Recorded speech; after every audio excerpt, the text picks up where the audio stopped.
সুপ্রিয় দর্শক মন্ডলী, আমি রাকিব মুসাব্বির বলছি। আশা করি সবাই ভালো আছেন। আপনাদের সবাইকে শুভেচ্ছা জানাই। বন্ধুরা, আজকে আমি একটা ছোট্ট বিষয় নিয়ে আলাপ করব। সেটা হচ্ছে আমার এই ইউটিউব চ্যানেলের একজন এই ইউটিউব চ্যানেলে একজনে কমেন্টস করেছে যে মিউজিক কম্পোজিশনের ক্ষেত্রে, অর্থাৎ যখন মিউজিক ট্র্যাকটা তৈরি হয় সেক্ষেত্রে তবলা কিংবা ড্রামস, যেগুলো রিদম ইনস্ট্রুমেন্ট রয়েছে, সেগুলো আসলে টিউনিং করতে হয় কিনা। সত্যি বলতে প্রতিটা ইনস্ট্রুমেন্টই আসলে টিউনিং করতে হয়, কারণ ইনস্ট্রুমেন্ট যদি টিউনিং করা না হয় সেক্ষেত্রে সাউন্ডটা শুনতে কিংবা গানটা শুনতে কিংবা মিউজিকটা শুনতে একটু ব্যাকআপটা লাগে, এবং এটাকে আমরা ডিসটিউন বলি। ডিসটিউন গান আসলে শুনতে কেউই শুনতে চায় না। এই জন্য তবলা কিংবা ড্রামস এগুলোকে পিচ কারেকশনের মাধ্যমে এটার স্কেলটা করতে হয়, বিশেষ করে সফটওয়্যারে। আর বাস্তবে কিন্তু আপনারা খেয়াল করে দেখবেন যে তবলার বায়ার মধ্যে অনেকগুলো তারের মতো চামড়ার বিভিন্ন ব্লক রয়েছে দেখবেন।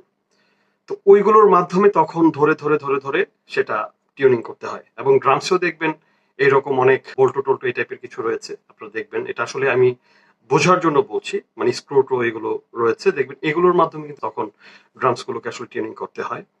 তো যেহেতু এটা রিদম সেশনে কাজ করা হয়, সেক্ষেত্রে আমরা যখন কাজ করি রিদমের স্কেলটা বের করার জন্য আসলে আমাদেরকে অনেক শুনতে হয়।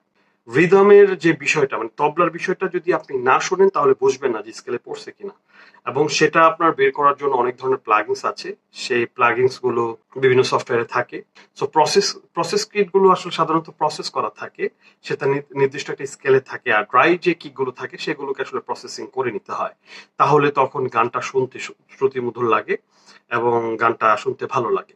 যারা জানতে চেয়েছেন আসলে তবলা এবং ড্রামস টিউনিং করতে হয় কিনা, হ্যাঁ, এটা টিউনিং করতে হয়। প্রতিটা ইনস্ট্রুমেন্টে টিউনিং করতে হয়, তবে একটু শুনে শুনে টিউনিংটা করতে হয়। এবং সেক্ষেত্রে যেটা হয় যে এই ড্রামস এবং তবলা, যেহেতু এটা আমরা যখন পিচ কারেকশন করি কিংবা ইকুয়ালাইজারের মাধ্যমেও কিন্তু এটা অনেক সময় সাউন্ডটাকে একটু চেঞ্জ করা যায় কিংবা স্কেলটা একটু চেঞ্জ করা যায়।